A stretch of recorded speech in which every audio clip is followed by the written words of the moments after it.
saya panggilannya sister, saya kebetulan psikiater di Departemen Psikiatri FKUI RSCM. Jadi kalau bicara tentang digital, maka kita bicara tentang generasi muda gitu ya. Ya, jadi ini adalah tentang pengguna internet di masa kini. Kalau di sini ini adalah pengguna internet secara global. Jumlah pengguna internet secara global itu adalah 67% dari seluruh populasi dunia. Dengan rata durasi harian pengguna internet adalah 6 jam 40 menit. Dan ternyata dibanding tahun 2023, maka terjadi peningkatan pengguna internet sebesar 0,9%.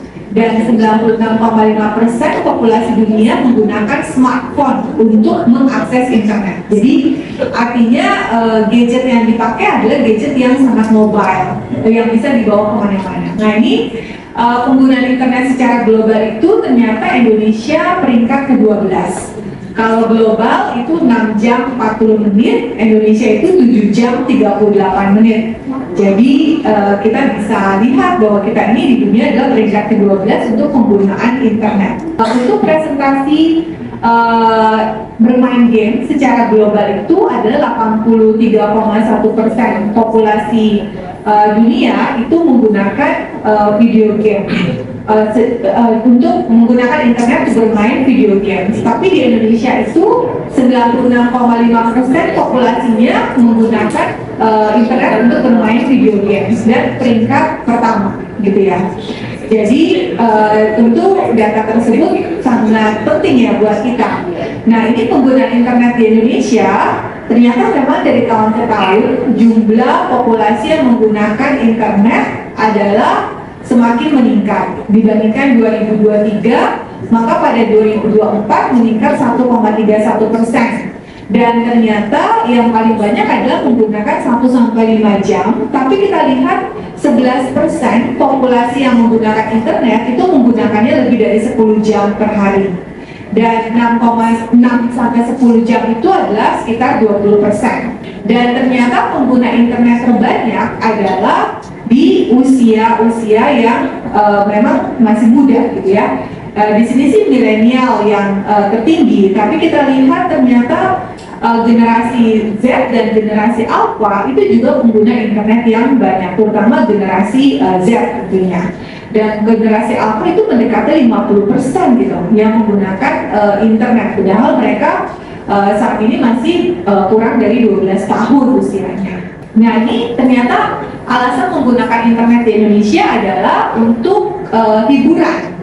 Nah jadi kalau misalnya hiburan berarti apakah pemerintah kita kurang memberikan hiburan secara offline gitu ya? Apakah memang mereka harus mencari secara online?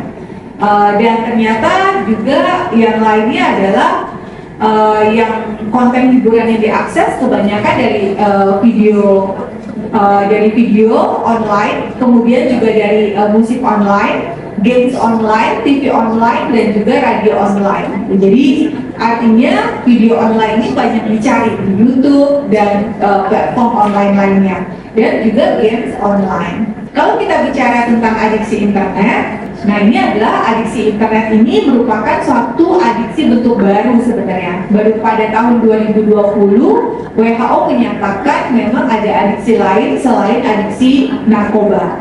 Kalau kita mengenal dulu adiksi narkoba, misalnya ganja, sabu, kemudian juga ekstasi. Tapi ternyata saat digital itu berkembang, maka ada adiksi bentuk lain. Kita namakan sebagai adiksi perilaku yang meliputi adiksi games, judi, pornografi, dan juga sosial media, dan juga lainnya. Jadi kalau yang sudah diakui oleh WHO adalah games dan judi saat ini. Kalau bicara tentang kecanduan atau adiksi, maka adiksi atau kecanduan adalah penyakit kronik yang melibatkan interaksi antara sirkuit otak. Jadi kalau misalnya kita mengatakan, oh karena pola asuhnya, ternyata tidak juga. Jadi pola asuh itu harus berinteraksi dengan kerentanan otaknya. Sehingga kita seringkali mengenal mereka kecanduan itu sudah mau berhenti, tapi tidak bisa berhenti. Kenapa? Karena otaknya rusak. Jadi stok sistem di otak itu rusak. Walaupun dia sudah niat 100% mau berhenti, tapi ketika melihat sesuatu yang membuat dia ingin melakukannya, misalnya kalau bermain games, kecanduan games, ketika dia melihat handphonenya atau melihat Mobile Legends lagi dimainkan gitu ya, maka langsung stok sistem di otak itu tidak bekerja, sehingga dia langsung harus melakukannya. Nah, kenapa remaja seringkali menjadi populasi beresiko untuk kecanduan? Kita lihat ada gambar otak ya di sebelah kanan, dan ternyata karena pada saat remaja itu, anak dan remaja, maka area otak bagian depan yang bisa mengontrol perilaku itu maturnya atau matangnya itu di usia 20 sampai 21 tahun. Jadi kalau anak dan remaja, maka otak bagian depannya itu belum matang, sehingga kemampuan untuk mengontrol perilaku itu menjadi sangat kurang. Sedangkan bagian emosi pada otak anak dan remaja itu duluan matang.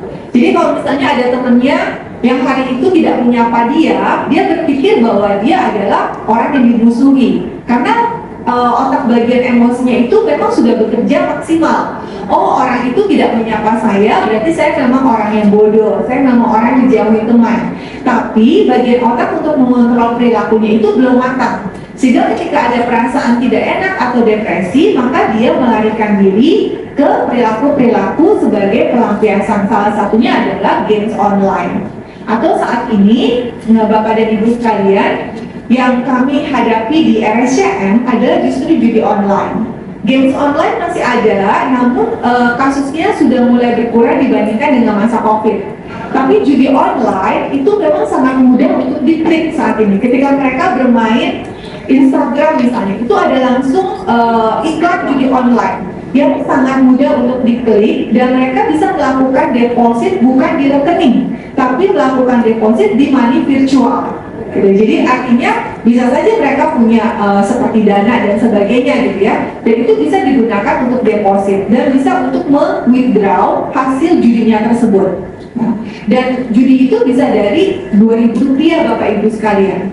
Jadi sangat mudah buat mereka melakukan judi.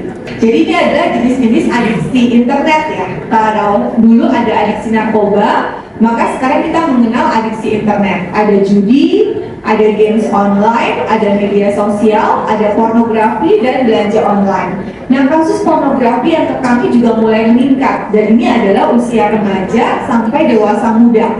Mereka mengakses pornografi dari media sosial yang sangat mudah untuk diakses, dengan video yang berdurasi kurang dari 3 menit. Dan mereka tidak menggunakan VPN Bapak Ibu sekalian, tapi media sosial itu diakses dengan sangat mudah. Mereka mau yang original, artinya bukan suatu video buatan atau video buatan, mereka sangat mudah mengakses. Dan saat ini juga ada anime-anime yang mereka sangat mudah akses, misalnya hentai ya, itu adalah gambaran-gambaran pornografi. Jadi Bapak Ibu sekalian, sangat mudah buat mereka untuk mengakses sesuatu yang bersifat pornografi. Saya sendiri di tahun 2024 akhir itu sudah menangani sekitar 15 kasus untuk pornografi remaja dan dewasa muda gitu di akhir di bulan-bulan Desember itu, sehingga memang kasusnya terus meningkat. Nah, ini dikatakan bahwa adiksi internet, terutama games online dan judi online, itu sudah masuk ke dalam ranah gangguan jiwa. Jadi sudah masuk klasifikasi WHO untuk gangguan jiwa. Jadi Bapak Ibu sekalian, memang ada gangguan jiwa jenis baru nih, yaitu adalah kecanduan games online dan judi online. Kita sebutnya gambling disorder dan internet gaming disorder. Nah, ini prevalensi adiksi internet sudah ada prevalensinya di seluruh dunia, terutama di negara Asia. Kebanyakan adalah di Korea, Jepang, dan Cina. Namun mereka berevolusi dengan sangat cepat pemerintahnya untuk menanggulangi masalah tersebut. Nah, pertanyaannya bagaimanakah dengan Indonesia? Nah, kami melakukan penelitian pada tahun 2019. Ternyata prevalensi adiksi internet di Jakarta itu sekitar 34%. Ini usia SMK dan SMA. Sedangkan gangguan depresi merupakan gangguan jiwa terbanyak di masyarakat itu hanya sekitar 20%. Jadi kita bayangkan mereka yang mengalami adiksi internet di Jakarta, SMP dan SMA itu mencapai 34%. Dan kami melakukan penelitian pada tahun 2022 pada masa akhir COVID waktu itu, dan ternyata memang adiksi internet pada remaja sekitar 19,3%. Mereka yang dominan melakukan atau bermain games online, di antaranya yaitu 30% di antaranya mengalami kecanduan games online. Mereka yang dominan bermain internet untuk media sosial, maka 20% di antaranya mengalami kecanduan. Dan juga ada aktivitas lain yang mereka lakukan, misalnya adalah membuka YouTube. Nah, atau bermain platform online lainnya, itu juga ada yang kecanduan. Dan kita lihat untuk games online, laki-laki lebih banyak daripada perempuan. Tapi di Indonesia, untuk media sosial, ternyata laki-laki sama dengan perempuan untuk kecanduannya. Dan untuk games online, yang terbanyak adalah yang jenisnya MOBA, Battle Arena. Jadi yang memang agresifnya tinggi. Bahkan yang jenisnya FPS juga ya teman-teman sekalian, first person shooter, itu adalah agresivitasnya tinggi. Jadi tidak ada ceritanya lagi, tapi sudah tembak-tembakan saja. Jadi kita bisa bayangkan bahwa mereka yang mengalami kecanduan games online itu adalah remaja-remaja dengan agresivitas yang tinggi. Sehingga ada kasus yang kemudian dibawa karena kalau kalah menjedot-jedotkan kepala, kalau kalah mengancam untuk bunuh diri. Ya, jadi banyak kasus yang seperti itu, bahkan self-harm yang mereka lakukan kalau misalnya kalah. Atau bahkan ada satu kasus yang saya tangani, kalau kalah itu langsung menjengkam cicak. Nah, itu mencari cicak atau kemudian memiliki kucing. Nah, itu jadi sampai seperti itu agresivitasnya. Ya. Nah, ini adalah penelitian kami terbaru tahun 2024.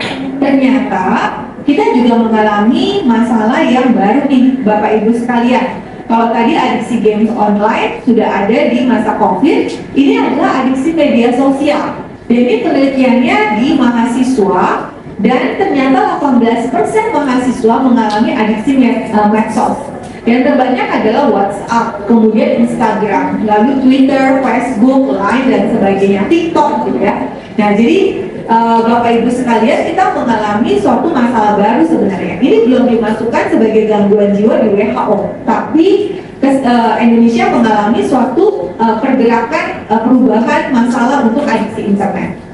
Nah, sebenarnya Bapak Ibu, yang kami tangkap di RSCM adalah yang sudah kecanduan. Jadi yang sudah di atas ya Bapak Ibu ya, gaming disorder. Tapi yang kami harapkan dari Bapak Ibu yang ada di ujung, yang benar-benar berhadapan langsung dengan komunitas, itu justru populasi remaja atau dewasa muda yang beresiko tinggi untuk kecanduan internet. Nah, jadi belum kecanduan internet, belum ke kami nih. Tapi Bapak Ibu sudah melakukan deteksi, melakukan konseling awal, sehingga mereka tidak perlu ke kami gitu. Jadi itu yang sebenarnya kami harapkan dari kerjasama dengan Bapak Ibu, karena justru Bapak dan Ibu yang lebih tahu komunitas. Sedangkan kami di ujung di rumah sakit yang kasus-kasus berat. Jadi sebenarnya mereka bisa tertangani ketika sudah ada di tangan Bapak Ibu sekalian. Seperti Sejiwa membuka online headline itu sangat penting. Dan sasarannya adalah bukan mereka yang mengalami kecanduan, tapi yang beresiko tinggi untuk kecanduan, sehingga tidak mengalami kecanduan. Jadi sangat penting buat kita bekerja sama nih Bapak Ibu sekalian. Kami sangat depends on Bapak Ibu dalam menangani kasus-kasus ini. Iya, ini kriteria diagnostiknya untuk kecanduan games dan kecanduan diri sama, yaitu kehilangan kontrol, sudah tidak tahu lagi kapan harus bermain games, kapan bermain judi, dan meningkatkan prioritas untuk bermain games atau judi dibandingkan aktivitas lainnya. Sudah tidak mandi, sudah tidak mau makan, sudah tidak keluar kamar, sudah membawa ember ke kamar untuk kencing, dan juga sudah disediakan meja makan di situ, kulkas di situ, ibunya sudah membuat istana di kamarnya. Kemudian juga meneruskan atau meningkatkan bermain games atau judi meskipun sudah mengalami konsekuensi negatif. Jadi Walaupun misalnya untuk yang bermain judi, walaupun ibunya sudah habis-habisan untuk membayar pinjol, atau dia mencuri berangkas ibunya yang berisi uang dolar sebanyak 100 juta, nah itu juga dilakukan oleh seorang anak usia 16 tahun, seorang remaja usia 16 tahun, tapi dia tetap meneruskan bermain judinya. Nah, ini Bapak Ibu sekalian, faktor risiko adiksi internet untuk remaja di Indonesia. Adiksi internet meningkat resikonya ketika tujuannya utamanya adalah untuk media sosial atau games online. Dan juga pola asuhnya kalau yang bersifat otoriter atau permisif, jadi tidak ada kehangatan, tidak ada komunikasi. Dan dari penelitian ini kami menemukan ketika seorang remaja bermain internet lebih dari 3 jam untuk media sosial atau games online, maka resiko untuk kecanduannya semakin besar. Atau lebih dari 11 jam secara umum. Misalnya kan kalau sekarang sekolah menggunakan internet gitu ya. Jadi kalau lebih dari 11 jam sehari, maka kecanduan itu semakin besar. Dan remaja dengan depresi, cemas, gangguan tidur, menggunakan narkoba, juga kecanduan untuk internetnya juga menjadi lebih besar. Ya, ini dampaknya Bapak Ibu sekalian, saya berhenti di dampak saja. Nah, silakan Mbak, dampak. Ya, dampaknya adalah ke kesehatan mental. Jadi selain kesehatan mental, tentu kesehatan fisik juga berpengaruh. Misalnya gizi yang tidak seimbang akibat menggunakan makanan-makanan cepat saji terus, atau memang tidak mau makan karena terus bermain gamesnya atau internet. Sering merasa lelah dan mengantuk. Jadi di pagi hari guru itu jadi komplain anaknya kok ngantuk terus, dan gangguan penglihatan. Kalau untuk kesehatan jiwa, Bapak Ibu sekalian sangat mudah mengenalinya. Mereka jadi mudah marah, senggol bacok gitu. Jadi ya, mudah tersinggung. Bahkan ada seorang ibu yang kemudian menyewa joki 150.000 per 30 menit supaya anaknya itu menang Mobile Legends. Karena kalau misalnya kalah, anak itu menjerat-jeratkan kepalanya ke tembok. Jadi sampai seperti itu. Jadi dan dia menyewa joki itu tidak sejam 2 jam, tapi sekitar 6 jam. Bayangkan satu hari 150.000 kali itu per 30 menit ya. Berarti kali 12 kali berapa tuh kan ya? Di 12 kali 12 berarti kan. Nah, itu supaya anaknya tidak menjerat-jeratkan kepalanya ke tembok. Nah, ibu itu melakukannya. Jadi sampai seperti itu, dan ibu itu tidak tahu kemana harus membawa anak itu. Jadi kalau misalnya ada teman-teman sekalian dengan hotline, maka ibu itu tentu bisa menelpon untuk langkah awalnya bagaimana sih apa yang harus dia lakukan dan kemana membawa anak ini. Jadi seperti itu. Kemudian juga merasa kesepian dan terganggunya tentu relasi sosial. Nah, ini juga Bapak Ibu, kenapa kemudian kami sangat concern dengan adiksi internet, terutama pada remaja dan anak. Ini kami melakukan penelitian pada tahun 2019 pada otak 30 remaja dengan adiksi internet dan 30 remaja tanpa adiksi internet. Kami lakukan pemeriksaan seperti ini, fMRI. Jadi kami melihat fungsi otak di dalamnya, konektivitas otak di dalamnya. Ternyata pada remaja dengan adiksi internet, maka ada fungsi otak atau konektivitas otak yang menurun. Ya, kalau yang di atas itu yang tidak dengan adiksi internet, tapi yang bawah dengan adiksi internet, sehingga gambar merahnya pudar karena konektivitas otak menurun, sehingga anak itu sulit membuat keputusan, sulit konsentrasi, kemudian sulit mengendalikan diri juga, dan prestasinya menurun, dan juga terjadinya gangguan memori. Bapak Ibu sekalian, demensia itu terjadi pada usia 60 atau 70 tahun. Tapi remaja dengan adiksi internet akan mengalami gangguan memori pada usia yang sangat muda. Jadi ini yang menjadi concern kita, bahwa ada gangguan fungsi otak pada remaja dengan adiksi internet. Jadi bukan cuma depresi saja, tapi otaknya juga rusak. Bayangkan kalau otak itu rusak di usia remaja, maka dia tidak akan bisa menjadi dewasa yang optimal. Ya, ternyata kerusakan otak pada adiksi internet itu sama dengan kerusakan otak pada kecanduan narkoba. Jadi kalau misalnya ada orang tua yang mengatakan, nggak apa-apa deh dok, anak saya kecanduan internet saja daripada kecanduan narkoba. Ternyata fungsi otaknya juga sama rusaknya dengan kecanduan narkoba. Ya, dan juga ternyata adiksi internet ini juga membuat tadi ya konsentrasinya berkurang, kapasitas memori menurun, kognisi sosial juga negatif, artinya menjadi lebih rentan untuk depresi, cemas, kemudian juga menjadi self esteemnya juga menjadi rendah, konsep dirinya menjadi negatif. Ya, selain tadi, ya ini adalah batasan yang ditetapkan oleh WHO untuk penggunaan internet ya. Sebenarnya kalau kita lihat sampai usia 2 tahun itu tidak boleh ada penggunaan internet. Jadi kalau misalnya ada ibu-ibu yang memberikan tablet, kemudian anaknya disuruh nonton, itu adalah sesuatu yang salah ketika usianya di bawah 24 bulan. Hanya boleh video call, tidak boleh dia menggunakan melihat digital sendiri. 2-5 tahun itu hanya 1 jam saja. Ya, ini adalah beberapa alternatif, dan Bapak Ibu sekalian harus didampingi. Jadi jangan jadikan gadget itu sebagai babysitter ya Bapak Ibu sekalian ya.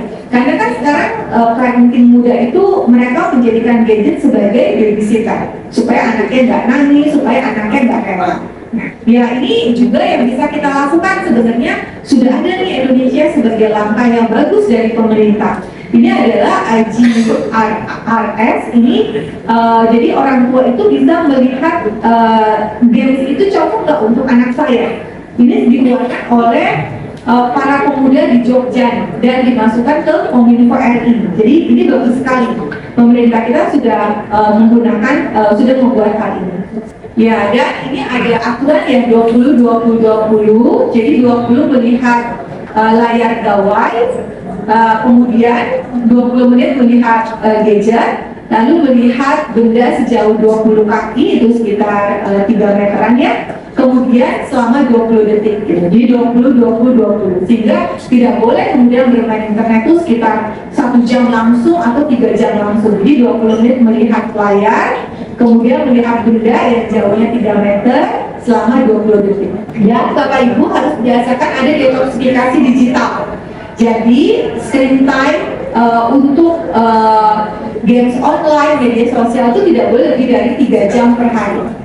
Dan juga matikan notifikasi. Bapak Ibu juga harus mematikan notifikasi sebagai orang tua.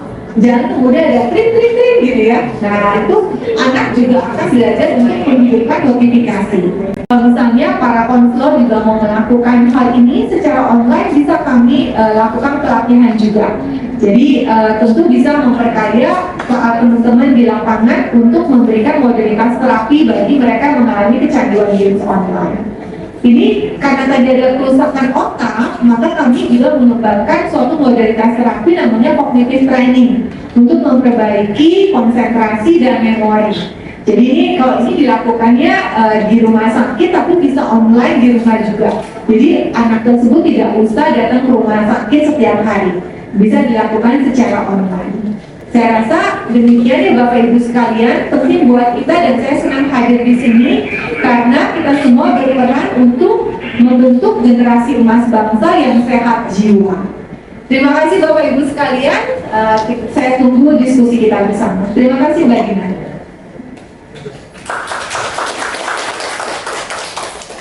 Pertanyaan saya adalah, mungkin ada pergeseran situasi dan kondisi menuju gitu ya, bahwa mungkin 2 tahun terlalu atau bagaimana, sehingga kalau memang iya ada penelitian yang menunjukkan justru meningkatkan pertumbuhan anak dan lain sebagainya, apakah angka ini juga akan bergeser? Yang pertama. Dan yang kedua, mungkin tadi sudah terjawab, kita kaget dan betul-betul terinfluence kalau saya dampak adiksi itu ada zat, ada perilaku ya. Kita kan satu aja biasanya, seperti narkoba, seperti seksualitas gitu. Tapi ternyata saya pun kalau kayaknya mulai adiksi deh, adiksi drakor itu tuh perilaku atau zat ya. Hobi itu penting hobi. Saya merasa terampuni. Tapi kok sampai adiksi, aduh, kesannya kan nanti itu jadi bagaimana tuh? Kita tidak fokus, kita tidak bekerja, gawat kalau kita boleh teradiksi gitu. Ya, inilah satu wawasan luar biasa. Mungkin buat dulu itu ya, kita bicara usia, karena ini kepentingan kami nih, Bu Dokter, untuk semakin menguatkan agar situasi kerentanan tadi, lalu dampak adiksi zat dan perilaku ini memang saya kira ini pekerjaan besar ya yang harus kita sosialisasikan ke orang tua supaya betul-betul teridentifikasi sebelum itu terjadi. Mbak dulu mungkin untuk umum ini persilakan. Iya, memang di usia remaja 10 sampai 18 tahun. Namun kita ingat, kenapa sih memang kecanduannya di usia 10 sampai 18 tahun. Tapi otaknya kan belajar dari sebelum usia 10 tahun. Ya. Jadi misalnya WHO menetapkan makanya 0 sampai 2 tahun itu tidak boleh dia melihat digital yang sifatnya pasif gitu ya, harus video call. Ya. Kenapa? Karena anak itu kan akan belajar bahwa kesenangan itu didapatkan dari digital, apalagi kalau misalnya mbaknya atau orang tuanya pendiam. Jadi nggak ada yang mengajak bicara ya. Nah, jadi dia akan belajar bahwa oh ketika saya melihat orang nari-nari, warna merah, warna oranye, maka saya rasanya senang. Itu merangsang reward system di otak gitu. Merangsang reward system di otak sehingga menimbulkan suatu excitement yang sangat berlebihan. Dan kalau misalnya dia nangis, anak usia 3 tahun terus dikasih tablet, maka dia belajar bahwa oh kalau aku sedih, hanya digital yang membuat aku kemudian senang dan tenang. Itu kan pembelajaran, dan pembelajaran itu dari awal seorang anak itu mulai bertumbuh, sehingga WHO menetapkan kan usia 0 juga. Ya, jadi ketika anak itu lahir, anak itu sudah belajar. Ya. Sehingga tadi kalau kata Bu Ai, bagaimana ya kemudian mengatur platform digital? Sebenarnya bukan suatu hal yang haram ya memperkenalkan anak itu dengan digital. Tapi bagaimana sih waktu durasinya, kemudian pendampingannya, dan jenisnya. Ya. Kalau misalnya anak usia 2 tahun, 0 sampai 2 tahun, tadi dengan video call, kan dia akan melihat gerakan-gerakan orang yang real. Nah itu kan nggak apa-apa, itu bentuk interaksi komunikasi. Tapi kan ada orang di sebelahnya, orang dewasa, nih nenek kamu, nih nenek, gitu kan ya. Jadi ada komunikasi juga, kehangatan dengan menggunakan digital. Kemudian usia selanjutnya, misalnya kurang dari 1 jam, nah itu bentuknya seperti apa nih 2 sampai 5 tahun. Berarti kan harus didampingi juga. Itu tidak boleh dibiarkan melihat tablet sendirian saja. Tapi bentuknya edukatif tidak apa-apa, tapi durasi waktunya tadi. Kemudian juga sekali melihat internet itu tidak kemudian 1 jam terus menerus, tadi kan 20. Ya. Jadi itu diajarkan dari kecil. Jadi menurut saya sih bukan suatu hal yang tidak boleh, tapi parenting style itu harus diajarkan. Kemudian bentuknya, ada yang kemudian membuat anime itu ada agresivitas dan pornografi yang bisa diakses oleh anak usia 3 tahun. Nah itu tuh yang tidak boleh. Ya.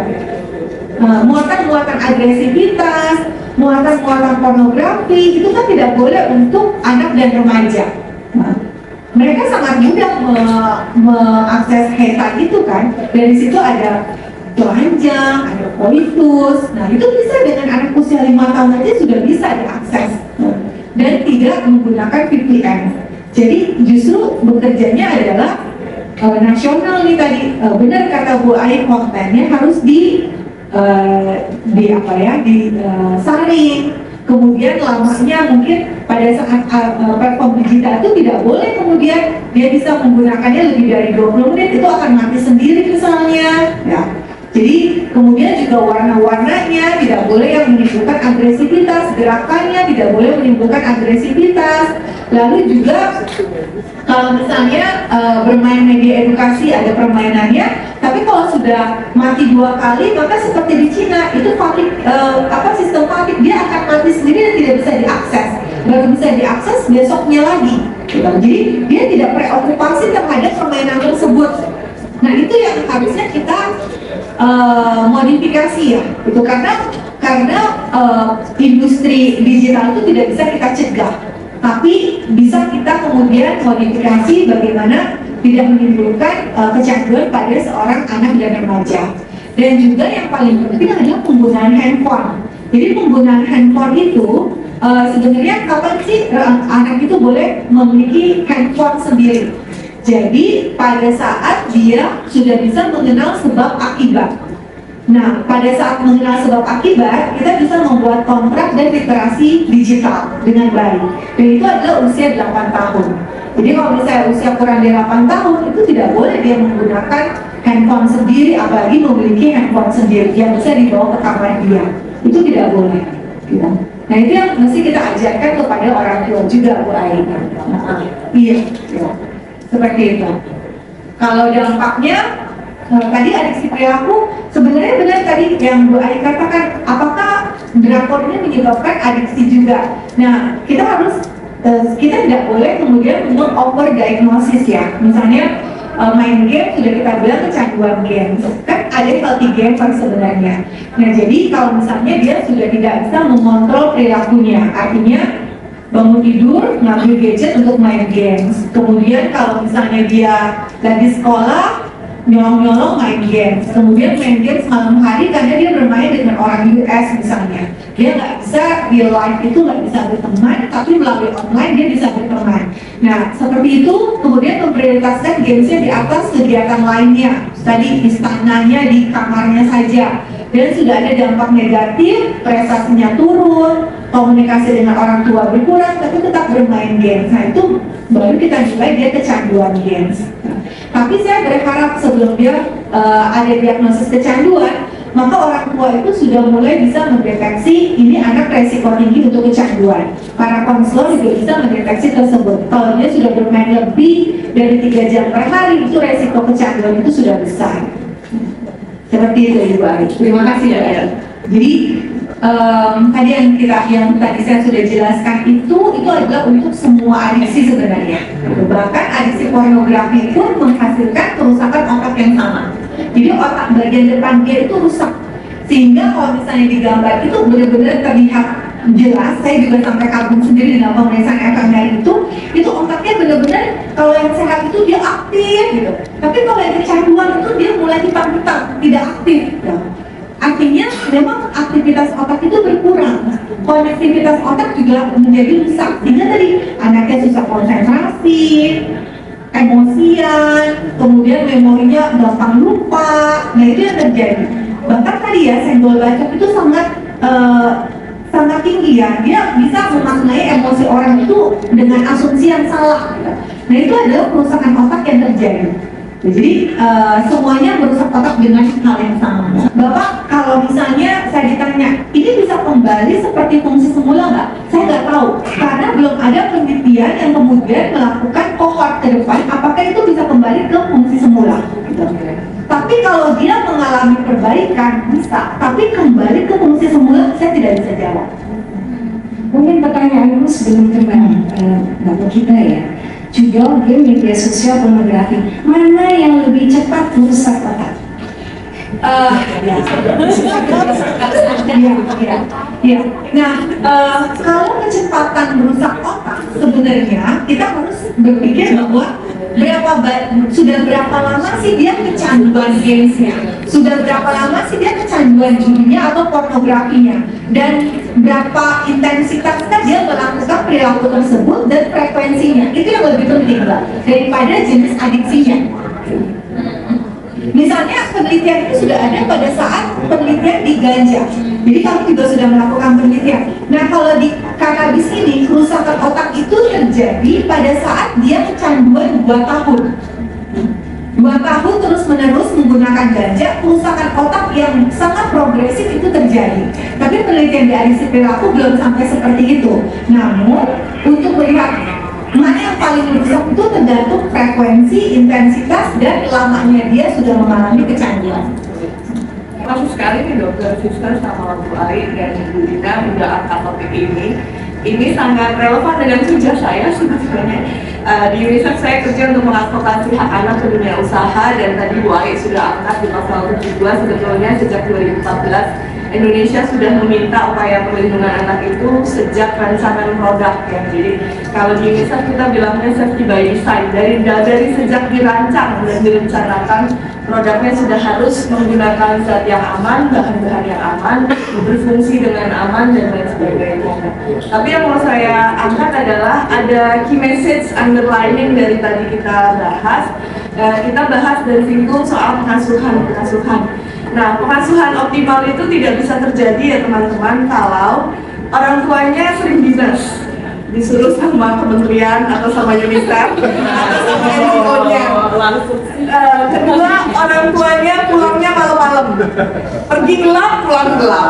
Kapan dia mau ketemu anaknya? Jadi pertanyaannya dokter Sister, saya minta orang tua bisa mendeteksi. Deteksinya gimana kalau orang tuanya nggak pernah mantau anaknya secara optimal? Nah, di UNICEF secara global, dimulai dengan negara-negara OECD, kita dorong namanya family friendly policy atau kebijakan ramah keluarga. Family friendly policy didorong ke pemerintah dan ke dunia usaha dengan harapan memfasilitasi orang tua yang bekerja bisa benar-benar berfungsi sebagai orang tua untuk anaknya. Nah, salah satu yang didorong adalah flexible working arrangement, jadi pengaturan kerja yang fleksibel, durasi kerja yang layak, dalam artian work sama life itu balance, sehingga orang tua mampu tadi. Kenapa anaknya kesepian? Orang tuanya nggak ada, temennya cuma TV-nya Android, sama komputer sama handphone, ya semuanya internet. Kenapa anaknya nggak distimulasi? Yang stimulasi orang tuanya sibuk sambil ngejar target, bikin laporan, anaknya dikasih handphone. Ini cocok. Tapi kira-kira kayak gitu. Jadi mungkin selain nanti kita kasih rekomendasi untuk pemerintah tentang apa, lalu industrinya sendiri harus berubah. Betul sekali, harus ada tadi ya awareness tentang safety by design, lalu juga mengurangi profit walaupun memang internet user Indonesia itu tinggi, tapi kita harus segera ngerem, panahan. Dan juga mungkin rekomendasi kepada seluruh pemberi kerja supaya mempertimbangkan itu tadi. Beban kerja itu harus layak teman-teman, supaya semua orang tua bekerja itu bisa pulang ke rumahnya sesuai waktu dan ketemu dengan anaknya dan punya quality time, nggak udah exhausted, burn out sampai rumah udah tinggal tidur gitu. Kalau enggak kita lost that career time. Terima kasih Mbak, terima kasih banyak. Dr. Sister, Mbak Aini, terima kasih pencerahannya, luar biasa. Tentu kalau Komisi Nasional Disabilitas ini kan intinya tuh kita sudah tahu kalau tadi Pak Nahar mengatakan kesehatan mental ini relate sekali dengan disabilitas ya. Jadi ketika orang yang terdampak dengan gangguan mental ini tidak tertangani gitu, bahkan kemudian menjadi permanen lebih dari 6 bulan, artinya kita kemasukan anggota baru gitu. Maka kami sangat mengapresiasi teman-teman sejiwa gitu untuk membuat acara ini, dan juga mengucapkan terima kasih kepada semua pihak yang ikut memikirkan ya bagaimana Indonesia darurat kesehatan jiwa itu kita pikirkan dari sekarang. Itu yang pertama. Karena kalau kita membayangkan jika ini terjadi di daerah-daerah yang jauh dari pelayanan kesehatan, itu kan tidak bisa terelakkan bahwa kemudian tadi dokter mengatakan penanganannya adalah minum ada minum obat gitu kan ya gitu. Nah ini kan banyak sekali ketika teman-teman yang merasakan kegelisahan, kecemasan yang harus dibantu oleh obat itu jauh dari layanan kesehatan seperti di daerah 3T atau apa, itu sudah dipastikan keputusan orang tua itu membuat sebuah keputusan dengan apa yang kita namakan penyiksaan seperti dipasung dan sebagainya. Ini temuan kami gitu ya. Bahkan temuan 4 lembaga HAM berikut LPSK dan Polri ya yang tergabung dalam kerjasama untuk pencegahan dan penyiksaan. Kemudian yang kedua, dalam konteks disabilitas, saya bicara anak-anak disabilitas ini kan memiliki dua hambatan.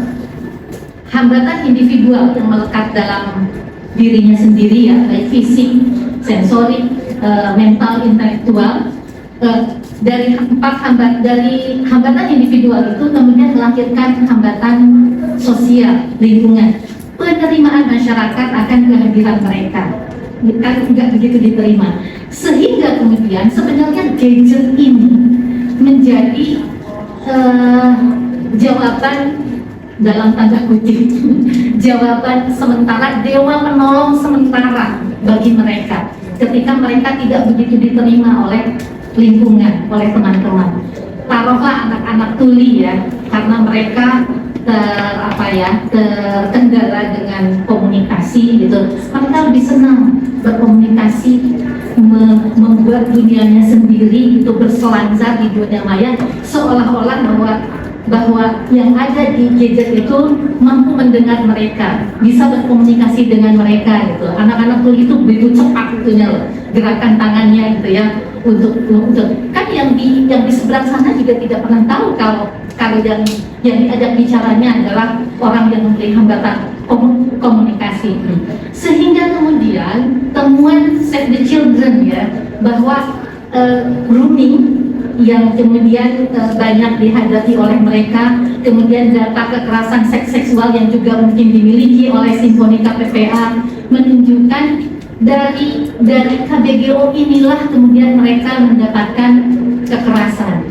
Nah, yang kedua, ketika kemudian teman-teman anak-anak, makanya dalam Undang-Undang Nomor 8 Tahun 2016, anak dengan disabilitas itu mendapatkan 7 hak spesifik selain 22 hak dasarnya. Karena apa? Kerentanan mereka gitu ya, kerentanan mereka ada pengabaian, ada penelantaran, pelecehan seperti itu. Nah, jadi yang ingin saya tanyakan, begitu komprehensifnya tadi ya riset yang dilakukan oleh dokter, apakah riset ini juga sudah dilakukan untuk anak-anak disabilitas? Ragamnya kan, bisa anak disabilitas itu kan ada hambatan, ada kebutuhan sesuai ragam dan spektrum tentunya. Ini kami sangat menunggu ini, sehingga nanti kita bisa pikirkan bersama-sama ketika sejiwa ingin membuat apapun lah, sebuah panduan layanan atau apa. Ini beda nih, anak disabilitas ini beda gitu. Ada hak-hak yang memang spesifik yang berbeda dengan anak-anak yang lain. Terima kasih. Terima kasih. Tadi satu pernyataan dari saya selalu bawa kalau saya presentasi di luar itu, karena kita pengobatannya belum rata, sehingga pasung itu memang terjadi gitu, di daerah-daerah yang tidak terkena dengan psikiater atau psikolog misalnya ya. Jadi ada seorang remaja dengan adiksi kecanduan games, dianggap sebagai tanda kutip orang gila gitu, kemudian dia dipasung. Nah itu kan sama saja pemasungan orang-orang dengan skizofrenia, dengan gangguan jiwa berat. Ini seorang anak diperlakukan seperti itu di masa perkembangan fisik dan mentalnya. Jadi dampaknya pasti akan jauh lebih hebat. Sedangkan dia masih bisa berpikir, tidak seperti orang dengan gangguan jiwa berat yang memang ada halusinasi dan sebagainya. Nah itu memang terjadi. Nah, menjawab pertanyaan apakah sudah ada riset untuk mereka yang mengalami disabilitas, kami belum melakukannya. Namun saya menangani beberapa pasien dengan disabilitas, dan memang benar mereka pelariannya adalah ke online. Online itu teman mereka, sehingga pada saat dibawa ke saya itu adiksi games, kemudian adiksi WhatsApp. Karena kalau perempuan itu kan nggak terlalu suka main games, tapi suka berkomunikasi ya Mbak ya. Sehingga WhatsApp itu benar-benar itu handphone nggak boleh diambil ya. Sampai kemudian dia akan marah sekali kalau handphone itu diambil. Terus saya lihat WhatsAppnya itu benar-benar semuanya disapa halo dan selamat siang, dan orang itu di sana kan menjawab ya, dan terjadi hubungan dua arah dan dia senang sekali. Sedangkan kalau dia bicara sama orang-orang di sekitar dia, nggak ada yang mengerti dia, dianggapnya ngaco dan sebagainya. Jadi artinya digital itu penting juga dan tidak menolak kepentingan bahwa teknologi ini penting gitu untuk populasi khusus juga sangat penting. Namun tadi yang kita gerakkan adalah literasi digitalnya, sehingga saya mengajarkan ke anak tersebut, remaja tersebut, mana yang boleh dibuka dan tidak boleh dibuka.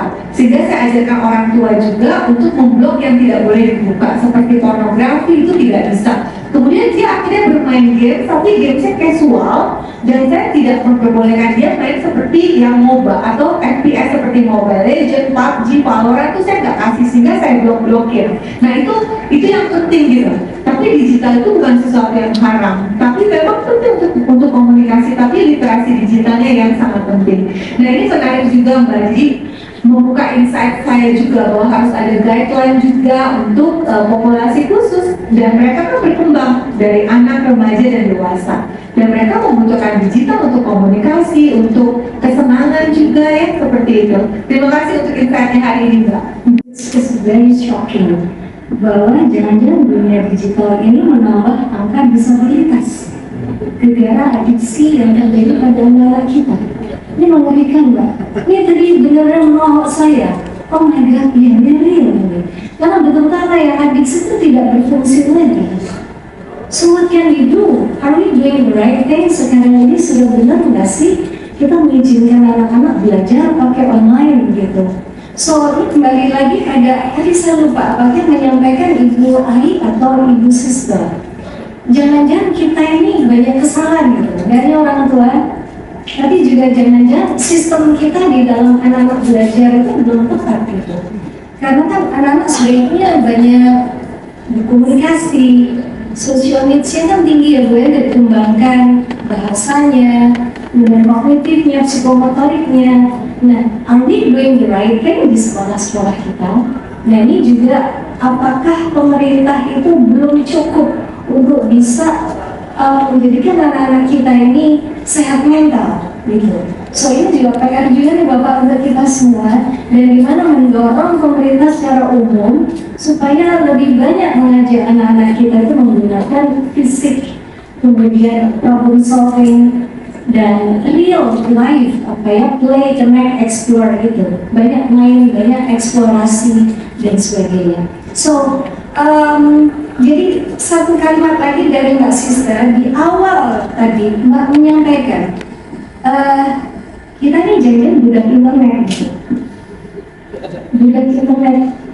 Sampai iya ya Mbak, aku pengen explore apa yang Mbak sampaikan, karena memang kenyataannya nih kita kok selalu di atas pencapaian masyarakat global terkait screen time dan ketertarikan kita sedemikian rupa sama dunia digital. What's wrong dengan kita? Silakan.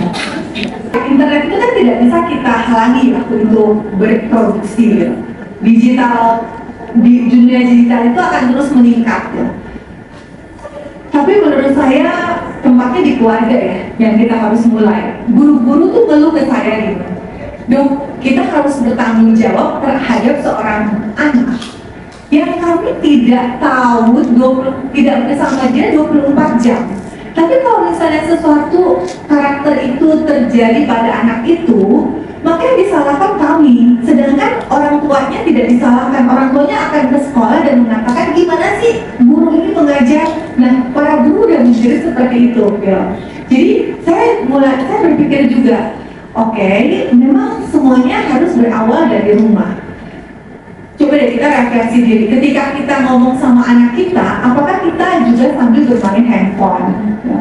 Terus tadi notifikasi aja, itu kan mengajarkan anak bahwa notifikasi itu nggak apa-apa. Ketika Shopee kemudian Shopee gitu ya. Nah itu kan tidak apa-apa. Ada seorang remaja yang bilang ke saya, kenapa saya nggak boleh main game sedemikian lama, sedangkan ayah saya nonton drakor sampai pagi. Kan saya tahu ayah saya nonton drakor dan saya nggak bisa ngomong. Saya sedang merawat anak berusia 16 tahun saat ini dengan kecanduan judi online. Dan dia mengatakan, saya kesepian dok. Saya judi itu cuma dengan uang 5.000. Dengan uang 5.000, 10.000, tidak 50 juta, tidak 100 juta. Tapi saya senang karena saya kesepian. Mama saya nggak pernah ada, papa saya nggak pernah ada buat saya. Saya meragukan pernyataan anak ini. Dan kemudian saya bertanya kepada ibunya tentang perkembangan anak ini. Ibunya mengatakan, nggak tahu Bu. Ibu pernah nggak Bu dipanggil ke sekolah? Lupa tuh, karena saya nggak pernah ngurusin. Terus apakah anak ini pernah ada ini Bu, keluhan dari gurunya, nggak bisa konsentrasi? Nggak inget ya dok ya. Jadi ibunya tidak pernah ada dalam perkembangan dia sekolah SD dan SMP gitu. Jadi artinya menurut saya nih, hal semua itu harus dimulai dari rumah. Ya. Dan parenting class itu sangat penting. Waktu itu saya sampai bercita-cita membuat suatu, mungkin Mbak Dina bisa mewujudkan ini ya, suatu apa ya, seperti organisasi yang bisa memberikan parenting class untuk para orang tua muda, milenial, Gen Z yang kemudian menjadi seorang orang tua. Itu penting sekali gitu. Bagaimana kita kemudian tidak menggunakan digital itu berlebihan di rumah. Dan penting sekali Bapak Ibu ya, kenapa sih mereka suka medsos, kenapa sih mereka suka posting, cakep banget loh, keren banget loh, hebat banget loh. Kemudian di games, dia di sekolah tidak naik kelas, tapi di games dia adalah leadernya. Semuanya yang ditemu adalah tim debat, tapi dia main Mobile Legends tidak dalam waktu kurang, dia bermain Mobile Legends itu kurang dari 15 menit untuk satu ronde. Yang lain 30 menit, dia cuma 15 menit ya. Nah, jadi artinya dia dipuji kan, sedangkan di rumah dia tidak pernah dipuji. Nah, jadi saya selalu mengajarkan orang tua, coba deh pujian. Boleh memberikan kritik tapi pakai sandwich, pujian, kritik, pujian. Tapi pujian itu gak boleh pelit. Karena di dunia maya mereka mendapatkan pujian yang sangat amat keren, hebat dan sebagainya. Nah, seperti itu Mbak. Kami adalah organisasi masyarakat sipil di perlindungan anak melalui program pencegahan di Jakarta dan program pemulihan melalui Rumah Aman di Kota Batam. Jadi tadi menarik sekali karena kalau tadi juga dari disabilitas, nah ini lapisan ganda dari anak korban, biasa trafficking, exploitation gitu. Jadi beban tadi sebagai perpanjangan hotline kan biasanya ke kami, ke Rumah Aman. Jadi yang diterima bebannya tuh ganda gitu, kalau misalkan tadi korban dan kemudian dia udah dengan segala kesehatan mentalnya, ditambah lagi dengan, karena kami punya protokol untuk tidak boleh aktif handphone. Jadi itu juga sangat kadang tuh menjadi tantangan, anak nggak mau masuk karena tahu nggak bisa main TikTok dan segala macam. Nanti setelah 6 bulan yang dicari pertama pasti handphone gitu. Walaupun ya pastinya secara lembaga kami berusaha gimana caranya pokoknya mengisi itu ya, mencegah kebosanan. Nah tapi bagaimana sih kalau dari psikologi, ini treatmentnya dengan udah di-adverse jatuh trauma, terus adiksi juga, kayak mana dulu yang ditangani, karena protokol kami ini 6 bulan Bu, jadi itu juga sangat singkat ya. Sedangkan tadi sama juga kalau kayak guru, beban ortu tuh dibebankan ke Rumah Aman, soalnya semua perubahan perilaku diharapkan ada dalam rentang 6 bulan, kan agak gila ya. Tapi itu sering kami hadapi, itu dituntut bagaimana untuk menghadapi anak-anak yang seperti ini, udah korban kekerasan seksual dan juga untuk kecanduan dengan internetnya gitu. Plus tadi ya beban-beban traumanya itu. Terima kasih. Hal yang sangat tinggi selain ketakutan, tidak percaya, insecurity, nggak percayaan sama orang lain, kemudian juga merasa dunia jahat sama dia, sehingga dia sangat berjaga-jaga dengan dunia sekitarnya. Mungkin dia tidak percaya juga dengan penjaganya, dengan orang-orang sekelilingnya, teman-temannya juga, sehingga menutup diri gitu ya. Nah, yang pertama kali kita lakukan adalah ya pasti kita mendekati dulu dia gitu. Jadi attachment dulu ya dengan anak tersebut. Yang sering terjadi adalah mereka merasa takut tidak dipercaya omongan-omongan mereka gitu. Sehingga yang perlu kita lakukan adalah setiap kali dia bicara, kita selalu harus bisa berasa itu bukan suatu kebohongan gitu. Bisa aja dia berimajinasi, tapi dari imajinasi itu kita bisa beyond imajinasi itu pesannya apa sih? Nah, jadi kalau saya membayangkan pasti dia insecurity-nya tinggi banget gitu. Dan ketika sesuatu hal yang baik kita lakukan, tetap aja ancaman buat dia.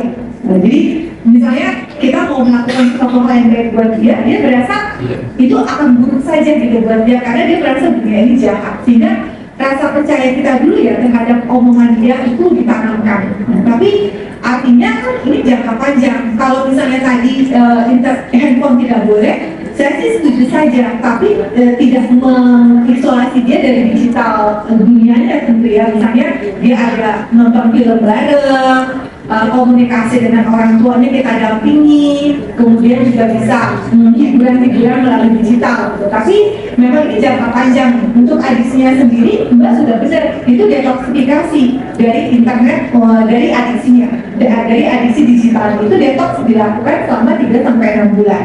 Dan melakukan mulai rutinitas rutin nih Mbak. Jadi melihat digital itu misalnya dalam seminggu berapa kali dan berapa jam. Nah, dan ada konsekuensinya juga kalau misalnya dia melanggar, misalnya konsekuensinya apa? Bukan punishment ya, tapi konsekuensi yang diberikan apa? Sehingga dia belajar sebab akibat juga dalam di rumah aman tersebut. Dan dia kan sudah mengalami kerusakan otak nih, loss of control, sehingga aturan-aturan yang jelas itu menjadi penting. Dan aturan itu harus tertulis ya. Dan kita harus konsisten melakukannya. Misalnya ya, saya gini, nonton film harusnya 30 menit, tapi karena bagus, bolehlah 35 menit. Ya, itu adalah satu kesalahan yang kita buat sendiri, mengajarkan anak itu nggak apa-apa deh, nanti aku main games itu lebih 5 menit. Nah itu harus konsisten. Itu yang mungkin yang bisa kita lakukan. Kalau halanya pasti Mbak lebih jago daripada saya. Terima kasih. Memang saya juga mengerti ada situasi demografi ya, sosiologis yang itu kadang-kadang juga kita ingin memberi minimum tapi terkendala gitu.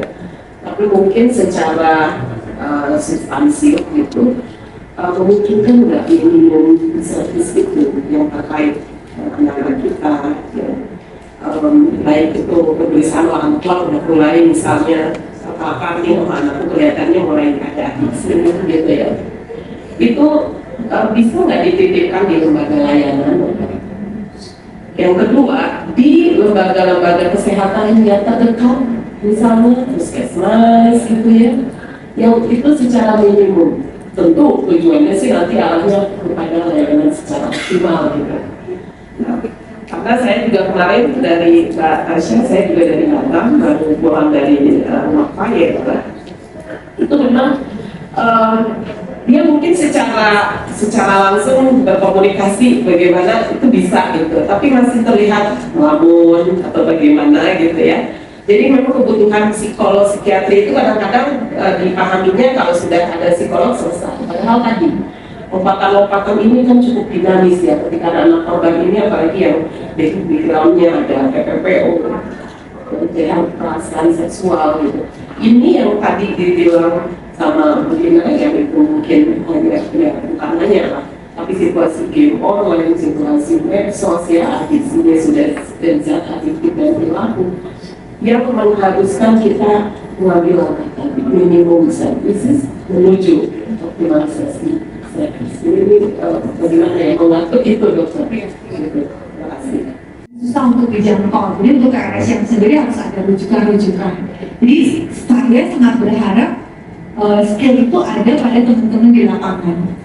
Kalau bicara tentang minimum service, maka pertama adalah deteksi dini dulu. Karena orang tua itu kan bingung, ini udah kecanduan atau belum. Dan bisa yang mengkritikkan adalah teman-teman di lapangan, ini udah kecanduan atau belum, atau ini kerentanan untuk kecanduan. Nah, kemudian yang kedua, deteksi dini itu bisa tadi menggunakan kuesioner juga, atau kamu bisa melatih untuk melakukan assessment dengan kuesioner atau dengan wawancara, itu yang bisa dilakukan. Kemudian yang kedua adalah berarti kan harus ada brief treatment ya. Kalau kami kan treatment jangka panjang, tapi teman-teman di lapangan harus ada brief treatment. Misalnya apa sih, modifikasi lingkungan aja dulu. Modifikasi lingkungan dulu yang dilakukan, misalnya durasi penggunaan gadget, kemudian juga komunikasi orang tua ke anak itu gimana sih memperbaikinya, lalu juga mengajarkan orang tua untuk melek teknologi juga nih, karena banyak juga sebenarnya menurut saya kejahatan teknologi itu harus dilawan dengan teknologi juga gitu. Jadi kalau misalnya orang tua itu melek teknologi, ada banyak kok apps yang bisa dia gunakan untuk memblok situs-situs tertentu gitu. Dan itu harus dari pertama orang tua melakukannya ketika orang tua itu memberikan gadget kepada anak. Nah, Jadi itu yang mesti kita ajarkan. Dan itu bisa diajarkan oleh teman-teman konselor dan juga para dokter-dokter dan psikolog di puskesmas juga. Kemudian treatment yang lain adalah sebenarnya mengenali cognitive error ya pada anak tersebut. Kenapa sih dia sampai kecanduan games? Jadi ada yang seperti ini, dunia games adalah segalanya. Avatar itu adalah mencerminkan aku dong. Aku tuh pengen banget jadi yang badannya keker, besar, kemudian cowok banget. Sedangkan dia kecil, putih, dan imut gitu. Jadi dia selalu dibully sama temen-temennya, aku cowok kayak gitu sih, bencong gitu. Jadi dia menciptakan imajinasinya dia di game. Sehingga kan sebenarnya dia ke games itu ada alasannya ya. Dia merasa tidak percaya diri, merasa self-esteemnya rendah, self-konsepnya salah. Itu yang teman-teman juga harus kenali di lapangan. Sehingga treatmentnya juga jelas. Tidak selalu treatment itu adalah menjauhkan dia dari games itu sama sekali. Tapi apa sih di belakang itu yang membuat dia ke games? Ya. Ada remaja yang adiksi judi online, itu kenapa? Karena di rumahnya dia selalu dilayani dan tidak pernah disuruh mengambil keputusan. Disediakan makan, baju, warna hari ini bajunya putih sama hijau. Itu sampai seperti itu. Tidurnya dilayani, ini udah dirapi dan sebagainya. Ketika dia bermain judi, kan dia punya keputusan harus betting berapa nih? Bettingnya 5.000, 20.000, 1 juta, 5 juta. Harus mana yang lebih besar dan lebih kecil, main bakaran mana yang lebih besar lebih kecil? Kan dia tuh ngambil keputusan. Di dunia judi, saya bisa ngambil keputusan sendiri dong. Sedangkan di dunia nyata pakai baju warna apa aja saya nggak bisa. Jadi itu di belakang itu yang harus teman-teman kenali. Nah itu kayaknya seperti itu. Realita judul itu satu anak kena, dia kena pinjol, 7 orang di sekitar anak itu menderita. Jadi satu anak kena masalah, kesehatan mentalnya terganggu, tapi 7 orang kena juga, ayah, bunda, dan saudara-saudaranya. Nah, ini kita bicara kesehatan mental nih. Berarti ini tugas kita gimana caranya nih supaya kembali, ini hotline kita akan mengalami banyak sekali yang datang ke kita yang kaitannya dengan kesehatan mental. Betul ya Bapak Ibu sekalian. Nah, secara mental juga teman-teman ini apakah sudah siap menghadapi kondisi yang wow, rentannya luar biasa. So, we are having a big problem. Mbak, kayaknya kita perlu nanti ketemu lagi banyak-banyak ya Bu Ai. Ya nih kayaknya layanan hotline perlu mendapatkan cukup banyak ini nanti penguatan-penguatan selanjutnya. Sepakat ya Bapak Ibu sekalian. Ya insya Allah kita akan berlanjut dengan pemahaman yang lebih banyak lagi sehingga kita sendiri berada di lingkungan yang kita juga tahu sebetulnya karena kita ngurusin banyak orang dan banyak masalah gitu. Jadi kita sendiri butuh bantuan juga. So let's support each other dan yuk kita sambil mengatasi masalah kita sendiri membantu juga masalah orang lain gitu, terutama anak-anak kita. Mudah-mudahan Tuhan memberikan kekuatan pada kita semua dan bangsa Indonesia ke depan. Anak-anak kita butuh bantuan kita dan Mbak Siska, Bu Ai, dan kita banyak untuk pemerintah melakukan sesuatu yang drastis. Kalau di Cina itu saya melihat anak-anak kecil, anak-anak SMP, SMA banyak diajak olahraga, diajak masak-masak, bikin craft, apa itu craft ya? Kerajinan tangan. What are we doing di sini? Nah, so PR-nya banyak. Nah, ini untuk membuat perubahan ini dari mana Ibu Ai, Mbak Siska dan teman-teman sekalian, let's continue talking, ya. Karena dari situ mudah-mudahan ada awareness yang lebih besar untuk kita melakukan sesuatu yang sistemik, nggak cuma fix the problem apa ya, the quick fix, tapi real systemic solution. Itu yang kita mau. Baik teman-teman sekalian, sesi ini kami akhiri. Sister, terima kasih banyak. Selalu teman-teman juga.